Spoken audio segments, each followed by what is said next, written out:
Students, welcome to my class. तो हम लोग ज्योग्राफी का फर्स्ट चैप्टर एनवायरनमेंट के बारे में पढ़ रहे थे। तो लास्ट क्लास में हम लोग कंपोनेंट ऑफ एनवायरनमेंट के बारे में डिस्कस किए, जिसके कि 3 कंपोनेंट्स होते हैं, natural, human made and human.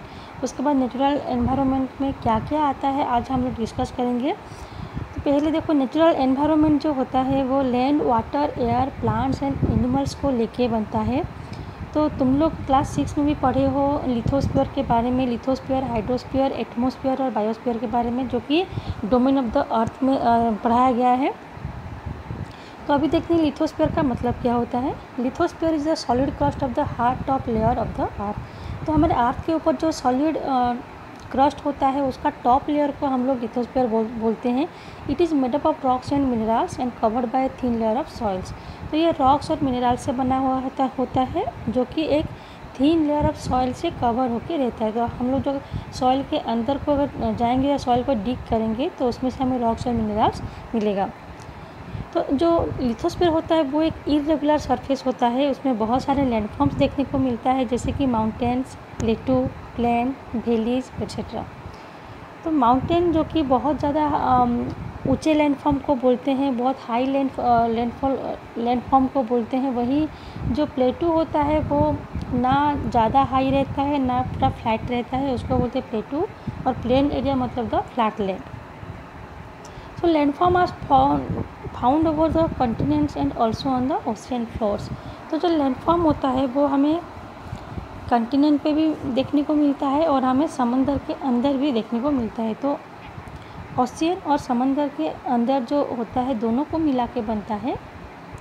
समंदर के अंदर और कंटिनेंट दोनों को मिला के बनता है लिथोस्फीयर। तो लिथोस्फीयर हमें क्या क्या देता है। Lithosphere provide us forests, grassland for grazing, land for agriculture and human settlements. तो फॉरेस्ट से हमें बहुत कुछ चीज़ें मिलता है, लकड़ी मिलता है, बहुत सारी मेडिसिनल प्लांट्स मिलता है, फ्रूट्स मिलता है, बहुत सारी चीज़ हमें फॉरेस्ट देता है। ग्रासलैंड जो होते हैं वो एनिमल्स को ग्रेजिंग के लिए हम लोग यूज़ करते हैं। जो लैंड होता है, प्लेन लैंड, हम लोग एग्रीकल्चर करते हैं। और बहुत सारे human settlements like building, houses, roads, factories etcetera वो बनवाते हैं। And it is also a source of mineral wealth. और जो लिथोस्फीयर होता है उसमें बहुत सारे मिनरल्स भी हमें मिलता है। तो लिथोस्फीयर के बाद जो नेक्स्ट आता है वो है हाइड्रोस्फीयर। तो हाइड्रोस्फीयर का मतलब जितने भी वाटर बॉडी होता है अर्थ में सबको मिला के हाइड्रोस्फीयर बनता है, जैसे कि rivers, lakes, seas, ocean etcetera. तो it is essential for all living organism. तो जो वाटर है वो सभी living organism, both animals and human beings and plants, सभी के लिए वो एक एसेंशियल चीज़ होता है। देन थर्ड में आता है एटमॉस्फेयर। तो atmosphere is the thin layer of the air that surrounds the earth. तो हमारे अर्थ के चारों ओर जो एक पतला सा लेयर होता है एयर का, उसको ही बोलते हैं एटमॉस्फेयर, जो कि एक ब्लैंकेट ऑफ एयर हम जो बोलते हैं, अर्थ को चारों तरफ से वो घिर के रहता है, उसको ही हम लोग बोलते हैं तो एटमॉस्फेयर। तो सबको पता है कि जो अर्थ है उसका ग्रेविटेशनल फोर्स होता है, तो उसी फोर्स के जरिए अर्थ हर चीज़ को अपनी ओर अट्रैक्ट करता है, उसको होल्ड करके रख पाता है। सपोज अगर हम लोग किसी एक चीज़ को ऊपर फेंकते हैं तो वो नीचे चला आता है due to the gravitational force. तो ठीक उसी तरह जो एयर होता है वो अर्थ के चारों ओर उसको कवर करके रखता है, ब्लैंकेट की तरह उसको कवर करके रखता है। वो इधर उधर नहीं जाता, क्योंकि अर्थ का जो ग्रेविटेशनल फोर्स होता है वो एयर को अपने और चारों ओर होल्ड करके रखता है। तो जो एयर होते हैं एटमॉस्फेयर, यह हमें बहुत सारी चीज़ों से प्रोटेक्ट करता है, जैसे कि it protect us from the harmful rays and scorching heat of the sun. तो जो सन से जो हीट आता है या फिर जो रे हमें गिरता है, तो उसमें से बहुत सारे कुछ ऐसे रे होता है जो हमारे बॉडी के लिए ख़तरनाक होते हैं। उसमें से हमें स्किन कैंसर या बहुत सारे डिजीज़ हो सकते हैं। लेकिन अर्थ में एक लेयर है हम लोग जिसको बोलते हैं ओजोन लेयर।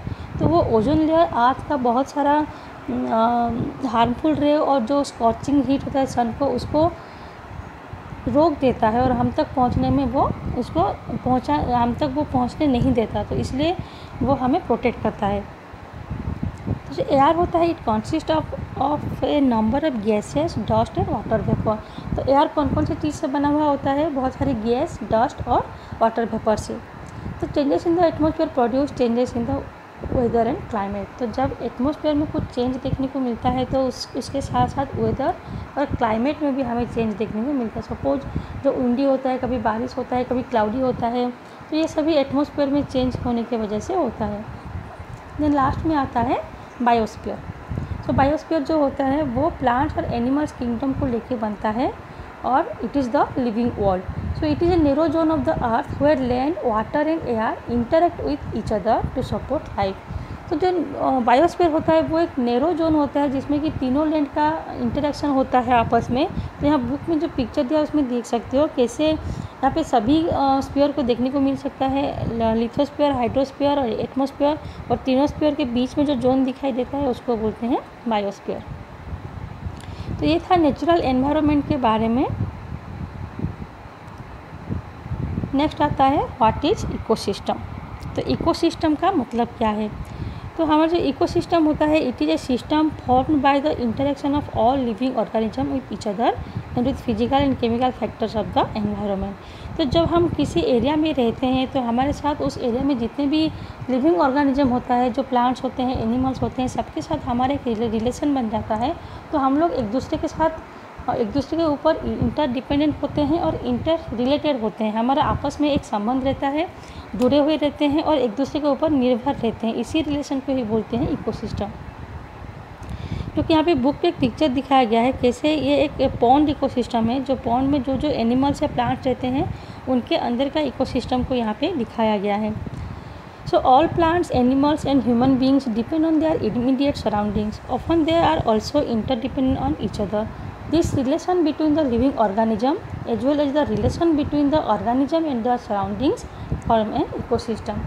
तो जो इकोसिस्टम होता है वो बहुत सारे हो सकते हैं, जैसे कि एक फॉरेस्ट के अंदर जो प्लांट्स और एनिमल्स होते हैं उनके बीच में एक इकोसिस्टम होता है तो उसको हम लोग रेन फॉरेस्ट इकोसिस्टम बोलेंगे। या फिर जो ग्रासलैंड होते हैं उनमें जो ग्रास होता है, जो भी प्लांट्स होते हैं या फिर जो ग्रास ईटिंग एनिमल्स होते हैं उनके बीच में एक रिलेशन बन जाता है, उनको बोलेंगे ग्रासलैंड इकोसिस्टम।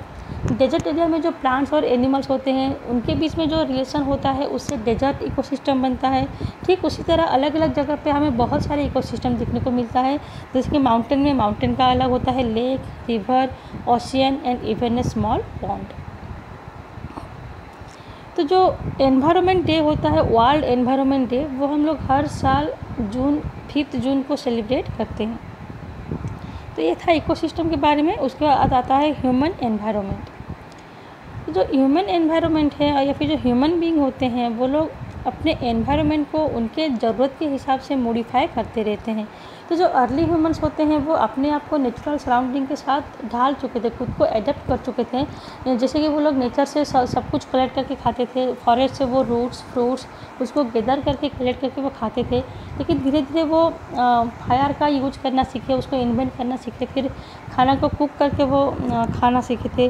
देन पहले लोगों के पास घर नहीं था। जो अर्ली ह्यूमंस थे वो जंगलों में या फिर जो नेचुरल केव्स होता था उसमें वो रहते थे, पेड़ों के ऊपर वो घर बना कर रहते थे। लेकिन बाद में वो एक सेटल्ड लाइफ जीना सीखे, घर बनाना सीखे, एनिमल्स को ग्रो करना सीखे, फार्मिंग या फिर कल्टीवेशन का करके सीखे और ऐसे ही वो एक सेटल्ड लाइफ को जिए थे।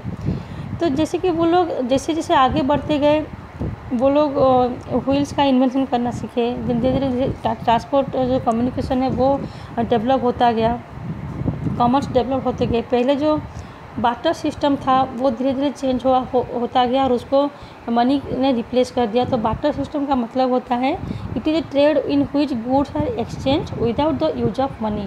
तो मनी के बिना गुड्स को एक्सचेंज करके जो ज़रूरत को पूरा किया जाता है उसको बोलते हैं बार्टर सिस्टम। तो वो कैसे धीरे धीरे बदल गया और उसके बदले हम लोग मनी का यूज करना सीखे। धीरे धीरे ट्रेड एंड कॉमर्स डेवलप होता गया, इंडस्ट्रियल रिवोल्यूशन शुरू हुआ, ट्रांसपोर्ट जो था बहुत ही फास्टर होने लगा था, information revolution made communication easier and speedy across the world.